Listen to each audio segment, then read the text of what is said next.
ഇന്ന് നമ്മൾ കാണിക്കുന്ന ഈ ഒരു ചെടി ഹോളി ഹോക്സ് എന്ന് പറയുന്ന ചെടീന് കേട്ടാ. ഇത് നമ്മുടെ നാട്ടിലും ഇഷ്ടം പോലെ ഉണ്ട്.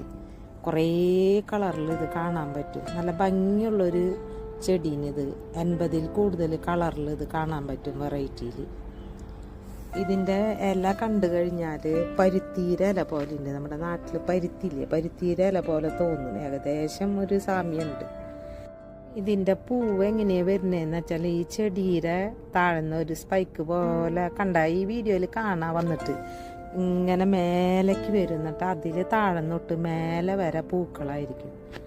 ഇത് നടുമ്പോൾ നമ്മൾ നല്ല വെയിലുള്ള സ്ഥലത്ത് വേണം ഇതുപോലെ നട്ടുകൊടുക്കാൻ, എന്നാലേ ഇങ്ങനെ നമുക്ക് പൂക്കൾ കാണാൻ പറ്റുള്ളൂ.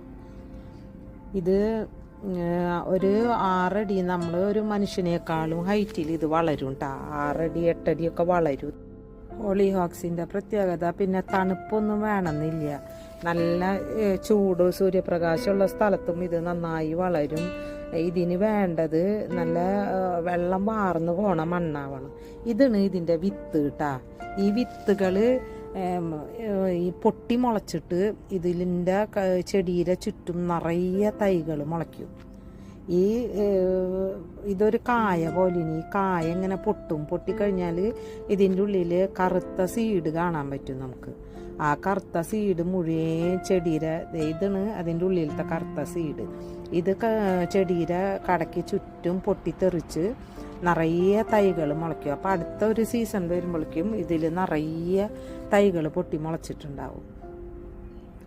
ഇത് പിന്നെ നല്ല വെള്ളം വാർന്നു പോണ മണ്ണാവണം, സൂര്യപ്രകാശവും വേണം, പിന്നെ നന വേണം കേട്ടോ. നന്നായി നമ്മൾ 2 നേരം നന്നായി നനച്ചു കൊടുക്കണം.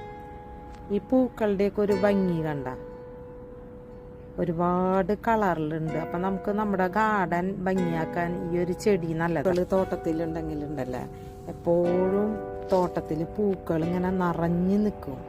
ഇതുപോലെയുള്ള ചെടികളാകുമ്പോൾ അത്ര വലിയ കെയറിങ് ഒന്നും വേണ്ട. ഇതിന് അങ്ങനെ അസുഖങ്ങളൊന്നും വരുന്ന ചെടിയൊന്നല്ല കേട്ടോ. ഇത് നമ്മളിപ്പോൾ ഇത് താഴേന് നട്ടു കൊടുത്തതെന്ന് വെച്ചാൽ ഇത് മണ്ണിലുള്ള വളമൊക്കെ വലിച്ചെടുത്തിട്ട് പെട്ടെന്ന് ഇത് വളർന്ന് നിറയെ പൂവിടും. ഗ്രാവൽ പോലത്തെ തരിമണലാണ് ഈ ചെടിക്ക് ഇഷ്ടം, വെള്ളം വാർന്നു പോണ മണ്ണേ. താഴേന് ഈ ചെടി നമ്മൾ നട്ടുകൊടുക്കണമെന്ന് വെച്ചാൽ വലിയ പ്രശ്നമൊന്നുമില്ല. പക്ഷേ ചെടിച്ചട്ടിയിലാണ് നമ്മൾ ഈ ഒരു ചെടി നട്ടുപിടിപ്പിക്കുന്നതെന്ന് വെച്ചാൽ നല്ല തരിമണൽ, നമ്മുടെ പുഴയിലത്തെ മണലില്ല അതേപോലത്തെ മണലായിരിക്കണം ചെടിച്ചട്ടി.